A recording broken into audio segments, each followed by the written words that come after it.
Hello everyone, and welcome back. Ever felt like something was watching you, even though you couldn't see it? Tonight, we've got 3 chilling stories that will make you question what's lurking in the shadows. In the first, a fishing trip takes a terrifying turn when a strange man shows up, and so does the danger. Then, a simple act of kindness on a boat leads to a nightmare when 2 strangers come aboard with dark intentions. Finally, a peaceful lake hides a horrifying secret something in the water that shouldn't be there. Are these just stories, or is something darker waiting? Keep watching to find out, if you dare.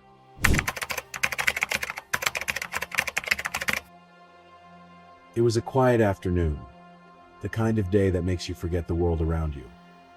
Jason Matthews, a 26-year-old who loved the peace of fishing, had made his way to Sunset Lake. The sun hung lazily in the sky as he cast his line, a moment of calm in his otherwise hectic life. The lake, surrounded by dense trees, was his escape, a place where the outside world could not reach him. But that peace was about to be shattered. As Jason rowed deeper into the lake, the gentle rocking of his small boat, the sound of water lapping against the sides, everything felt perfect, until he saw the figure. A man, not far off, was slowly paddling towards him in a weathered, old boat. At first, Jason waved, thinking nothing of it, but the man didn't wave back. Instead, he just kept paddling, his eyes locked on Jason, unreadable. The man finally reached Jason's boat, the collision sending a jarring thud through the air. The man's smile was cold, unnerving. Jason forced out a weak, "Nice day, huh?" But the man only nodded, his gaze never leaving Jason's face. Something felt wrong. Every instinct screamed at Jason to leave. But when he turned his boat towards shore, the man followed. A chill ran down his spine. This was no coincidence. And as Jason tried to act normal, the stranger's voice rang out, sending a wave of terror crashing over him. "I can't let you leave." Jason's heart raced. He didn't need to look back to know the man was still there, right behind him. His instincts screamed for him to flee, but his body refused to obey. The man's boat rocked as he closed in, a mere few feet away now. Jason tried to remain calm, but the tension in the air was suffocating, as if the water itself had turned cold. The man leaned forward, his eyes locked onto Jason's with a gaze that sent a shiver down his spine. "You don't need to go anywhere," the man said, his voice eerily calm. Jason's grip on the oars tightened, his knuckles turning white. Suddenly, the man's hand lifted, revealing a gun tucked inside his jacket. Jason's blood ran cold. The weight of the situation hit him like a freight train. Panic surged through him. His mind screamed for action. Without thinking, he jerked the oars, pushing his boat away from the stranger's end. But the man followed, relentless. Jason's breath quickened. This wasn't a chance meeting. This was something far more sinister. Jason's eyes darted to the shore, barely visible through the trees. He had to make it. He had to escape. His heart hammered in his chest as he desperately rowed toward land, every muscle screaming in panic. The sound of the man's boat scraping against the water grew louder. Closer he was following. The cold grip of terror tightened around Jason's throat. He could feel the man's presence, lurking just behind him, patient and unyielding. Jason's pulse raced. Every instinct told him to look back, but he couldn't bring himself to. He knew what he would see. That cold, dead smile, the gun gleaming in the fading light. As Jason neared the edge of the lake, the man's voice cut through the air, sharp and calm. "I told you, I can't let you leave." Jason's stomach dropped. His blood ran cold. There was no escaping this. No running far enough. In one final desperate move, Jason dove from the boat, sprinting toward the safety of the woods. Jason's breath came in sharp gasps as he sprinted through the dense woods, his legs burning with exhaustion. The sound of his footsteps seemed deafening in the stillness of the forest, but every nerve in his body screamed for him to keep running. He didn't stop until he reached his house, slamming the door shut behind him. His heart pounded in his chest, but the relief was short-lived. Jason quickly locked every door and window, the panic rising in his throat. He pulled down the blinds, leaving just a small crack to peer outside. He couldn't shake the feeling that the man was still out there, watching. The sun set, casting long shadows across the yard. Jason remained motionless, barely daring to breathe, eyes glued to the yard. The hours dragged on in eerie silence, the weight of fear pressing down on him. And then, just as he thought he was safe, the unmistakable crunch of footsteps echoed from outside. Jason's blood ran cold as the crunching of leaves grew louder, closer. His body froze, every muscle locked in fear. His eyes stayed fixed on the small crack in the blinds, praying that the darkness would shield him from whatever or whoever was out there. The footsteps stopped just outside his window. His heart thudded in his chest, louder than the wind rustling the trees. He could hear his own breathing, shallow and quick. The voice that followed, cold and almost casual, made his blood run even colder. "Hey buddy, you up there? Sorry, didn't mean to wake you." It was him, the man. Jason knew that voice, and it sent a jolt of panic through him. He wanted to scream, to shout for help, but his voice was caught in his throat. Jason crept silently to his phone, whispering a 911 call. His mind raced. Could the police get here in time? Or was it already too late? The footsteps began again, this time closer to the back door. Jason's hands shook as he clutched the phone to his ear, barely able to form words. "Please, hurry," he whispered into the receiver, his voice barely audible over the sound of his own heartbeat. The footsteps outside had stopped, but the silence felt worse. Every second stretched on, heavy with dread. Then, a sudden sound glass cracking. The back door. Jason's stomach twisted into knots as he heard it again, the distinct sound of someone forcing entry. His pulse raced, and his breath came in shallow gasps. The man was inside. The quiet, eerie calm of the house was shattered as Jason heard the man's voice just outside the bedroom door. "I know you're in there. You can't hide forever." Jason's mind raced. There was no escape. No place left to run. The door handle rattled. Jason dove under the bed, heart pounding in his throat, barely daring to breathe. Seconds felt like hours. And then finally he heard the sirens. The sirens wailed closer, and with them, a flicker of hope surged through Jason. But the man outside didn't seem to care. The door handle rattled again, but this time, Jason didn't move. He stayed frozen, holding his breath, praying that the man wouldn't hear him. Finally, the front door crashed open. Heavy footsteps filled the hallway, and Jason's chest tightened. He couldn't take his eyes off the crack beneath the door, afraid to blink. The sound of the man's slow, deliberate steps approached. But then, a loud crash. Police lights flashed outside, and the man's footsteps stopped. Jason heard shouting, followed by the unmistakable sound of someone being handcuffed. The door to the bedroom slammed open. Two officers rushed in, their hands on their guns, scanning the room.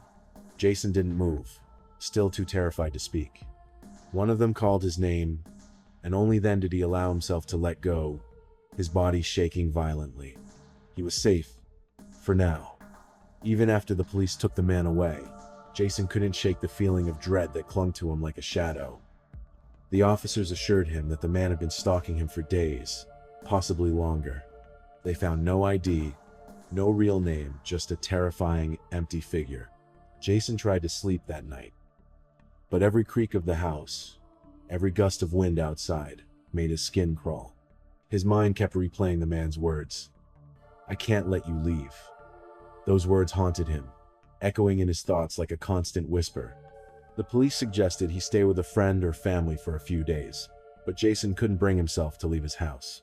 He wasn't sure what terrified him more, the man, or the unsettling realization that someone had been so close, watching him, for so long. A month later, Jason couldn't handle it anymore. The fear of being watched, the paranoia that gripped him every time he looked out the window, it was too much. He moved.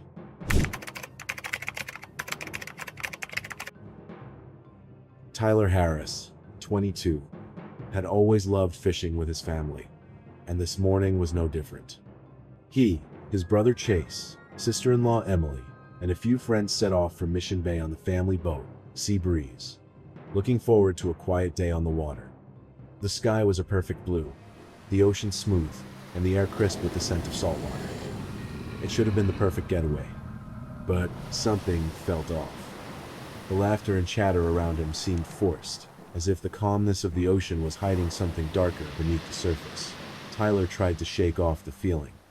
After all, it was just a regular fishing trip, nothing to be worried about. Then, a small boat appeared, drifting closer. Two men, their faces shadowed by hats, were rowing slowly toward them. Tyler waved, trying to be friendly, but the men didn't smile back.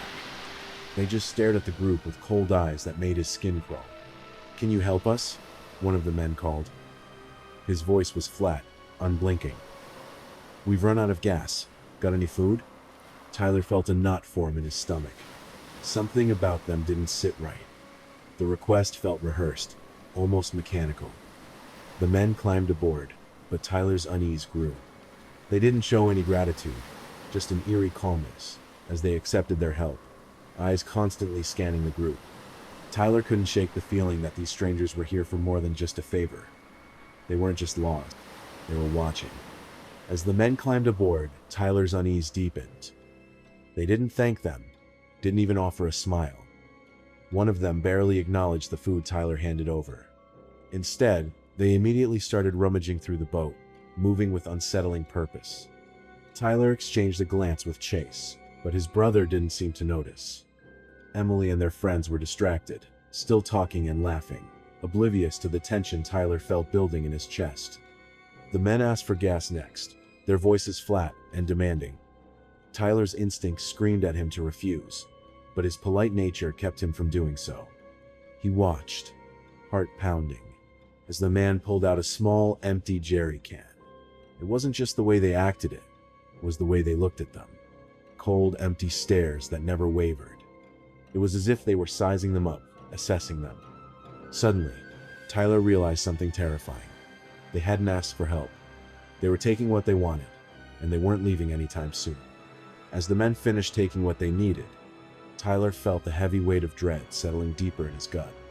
He glanced at his brother, who was now talking to one of the men, laughing off the situation, as if everything were fine. But Tyler couldn't shake the feeling that something was very wrong. The boat felt smaller now. Every creak of the wood, every ripple in the water seemed amplified. The men continued their strange behavior, nodding at each other, speaking in low tones, barely acknowledging anyone else. The silence between them was suffocating. Tyler's nerves were on edge as he stepped towards the deck, pretending to check the fishing lines. But his eyes were fixed on the two men, now seated at the table, completely focused on each other, as though they were waiting for something. Or someone. Just then, a distant, sharp scream shattered the uneasy silence. It came from below deck. The group rushed to investigate, but the boat had already begun to drift away. The scream echoed in Tyler's ears, sending a cold shiver down his spine. Without thinking, he bolted towards the stairs leading below deck, his heart hammering in his chest. Chase and Emily followed, their faces twisted with confusion and fear. "What was that?" Emily gasped, her voice shaky. But Tyler couldn't answer. He knew something was terribly wrong. As they reached the door to the cabin, they froze. One of the men stood there, blocking the entrance, his hand resting casually on the handle of a knife tucked into his belt.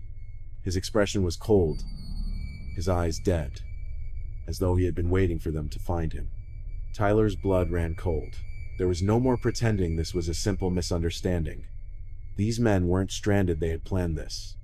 Suddenly, the boat lurched, as if someone had stepped hard on the deck above. Tyler's stomach dropped. They weren't just trapped here, they were being hunted. Without another word, he turned and ran for the deck. They had to escape. Tyler's legs burned as he sprinted toward the deck, the adrenaline flooding his system. Behind him, Chase, Emily, and the others were struggling to keep up, panic setting in. The boat seemed to close in on them, the walls feeling tighter, more suffocating. "Go, go, go," Tyler shouted, barely able to keep his breath steady. They needed to get off the boat fast. They reached the deck, but the sight that met them only fueled their terror. The two men were standing at the bow, blocking their escape route. One of them had a grim, almost amused expression, while the other held a rope, tying it off to something on the boat. The boat lurched again, but this time, it wasn't just from the waves.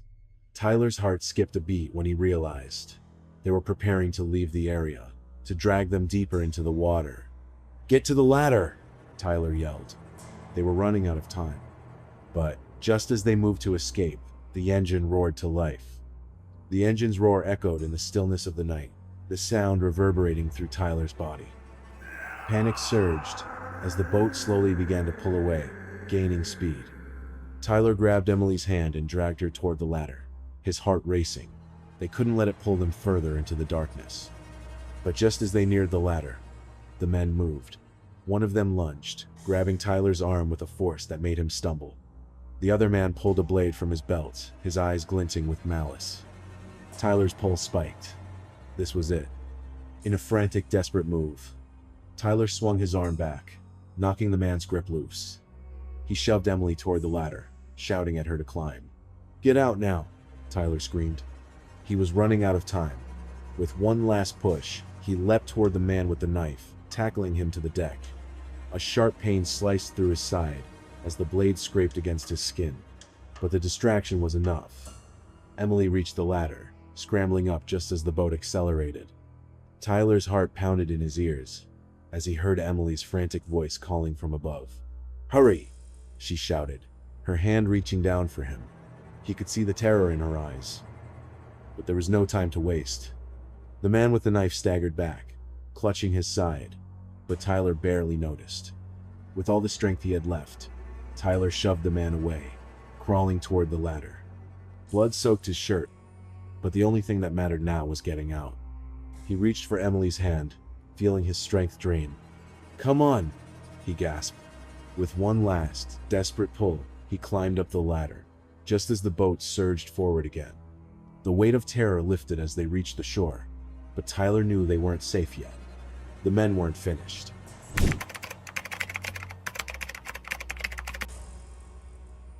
Ethan Miller, 24, had always looked forward to spending time with his grandfather, James, a seasoned fisherman. This weekend, they drove out of Denver, Colorado, to a secluded lake known as Lone Pine Lake, about 2 hours from the city. The lake was quiet, the kind of place untouched by crowds, surrounded by thick forests and towering hills. For Ethan, it was the perfect spot to bond with his grandfather and hear the countless stories he'd heard so many times before. It was an early morning when they arrived. The sun was just rising, casting a warm glow over the still waters. The air was crisp, and the sound of birds echoing through the trees made it feel like they were in another world. Ethan and his grandfather unloaded the boat and set off across the lake. The gentle ripples from their oars, the only disturbance in the perfect stillness. The calm was almost too perfect. Ethan glanced at his grandfather, who was unusually quiet, his gaze fixed on the water. "Grandpa, you okay?" Ethan asked, watching his grandfather lean forward, his eyes narrowing. James didn't respond right away. He stared at the water, his face growing more serious. Finally, he whispered, "There's something in the water, Ethan. I can feel it." Ethan laughed, thinking his grandfather was just being dramatic. But when he looked closer, he saw the intense focus in his eyes. His heart skipped a beat. There was something unsettling in the air, an oppressive weight that made Ethan feel like they weren't alone. Something was watching them. The silence between Ethan and his grandfather stretched out, broken only by the sound of the oars slicing through the water. James's eyes never left the surface, his brow furrowed with concentration. Ethan, still uncertain, asked, "Grandpa, what do you mean? What's in the water?" James finally turned to him, his face pale, his voice low and strained. "It's not the fish, Ethan. Something's down there. I've been fishing here for years, but today feels different." Ethan's stomach tightened. His grandfather's usual calm demeanor was replaced by a strange, palpable fear that made the hairs on the back of his neck stand up. He glanced over at the rippling water, his eyes scanning for anything unusual, but saw nothing. Suddenly, there was a soft splash beneath the boat. Ethan froze, his heart pounding in his chest. The water around them rippled, more violently this time, as if something was moving just below the surface. "Did you hear that?" Ethan whispered, a chill creeping up his spine. James nodded grimly, his eyes wide. "We're not alone." The boat rocked gently, but the feeling of something lurking beneath the water didn't subside. Ethan's eyes darted nervously around the lake. trying to reassure himself that it was just his imagination. But every ripple, every subtle shift of the water, felt like a warning. James, seemingly oblivious to his grandson's growing panic, continued to stare down into the depths, his grip tightening on his fishing rod. "I've seen this before," he muttered, more to himself than to Ethan. Years ago, in the same spot. Ethan swallowed hard, his pulse quickening. "What did you see?" James hesitated, then slowly looked up, his face grave. A face. Just for a moment. It disappeared before I could react, but I knew what I saw. It wasn't a fish. A cold shiver ran down Ethan's spine. He was about to speak when the water suddenly splashed violently, sending a jolt through the boat. Without warning, something large and shadowy moved just beneath the surface, creating ripples that spread out in every direction. It was coming closer. Ethan's heart raced, his breath shallow and quick. The water churned beneath them, ripples expanding outward like the wake of something massive moving just below. His eyes scanned the lake, but all he saw was a dark, endless expansino sign of what had caused the disturbance. "Grandpa," Ethan's voice cracked. "What the hell is going on?" James didn't answer immediately.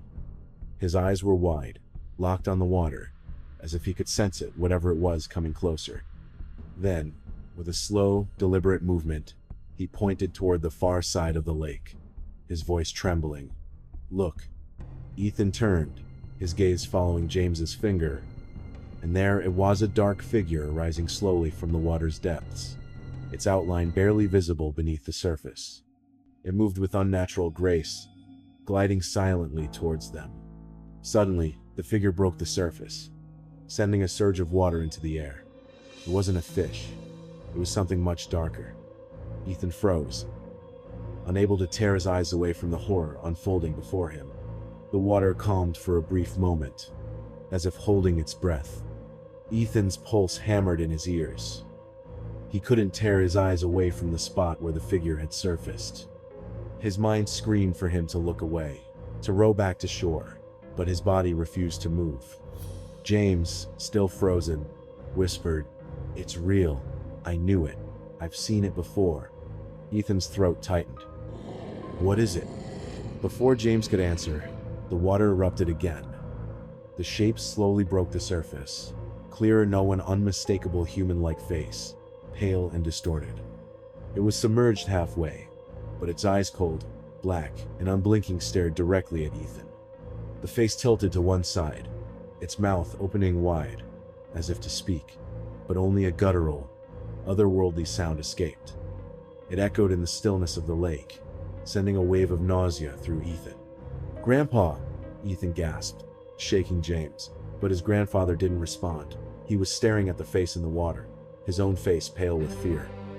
And then, it moved toward them, faster than anything should.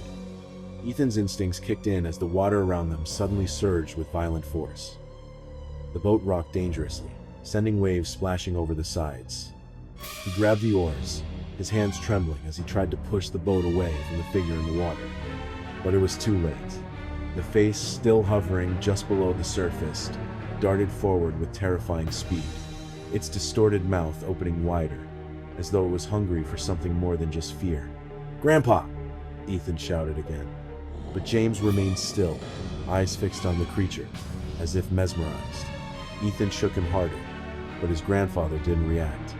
He had gone pale, his face frozen in a mix of awe and terror. The creature lurched again, its face rising higher from the water, and with it, a horrifying sound like a scream trapped beneath the surface, echoing in Ethan's chest. In that moment, Ethan realized they weren't going to make it. He couldn't get away. The creature had them trapped. Ethan's panic surged as the creature's face rose higher from the water, its eyes locked on him with terrifying intensity. The boat rocked violently, almost tipping over, as if the water itself was trying to pull them under. "Grandpa, we have to move," Ethan yelled, but there was no response. His grandfather was paralyzed, staring at the creature as if in a trance. With his heart pounding in his throat, Ethan grabbed his grandfather's arm, shaking him desperately. "We're not safe. We need to leave now." In a daze, James snapped out of it, his expression wild with fear. "It's too late." he whispered. Ethan couldn't think. He just acted. With all the strength he had left, he rowed desperately toward the shore, barely keeping the boat from tipping over. The creature seemed to follow, its form flickering just beneath the surface, its eyes never leaving them. They weren't out of danger yet. Ethan's muscles burned, but he couldn't stop now. Not when the creature was closing in. Well, that's all for tonight's Creepy Tales. But now, I want to hear from you. Have you ever experienced something strange? Something that sent chills down your spine, just like the stories we shared today? Maybe you've had a mysterious encounter on a quiet lake, or maybe you've met someone you just knew wasn't what they seemed. If you've got a story like that, or if you've ever felt like something or someone was lurking just out of sight, drop a comment below and let me know. Who knows? Your story might just be the next one I bring to life. Thanks for watching, and don't forget to subscribe for more spine-chilling tales. Stay safe out there, and remember, sometimes the scariest things are the ones you can't see.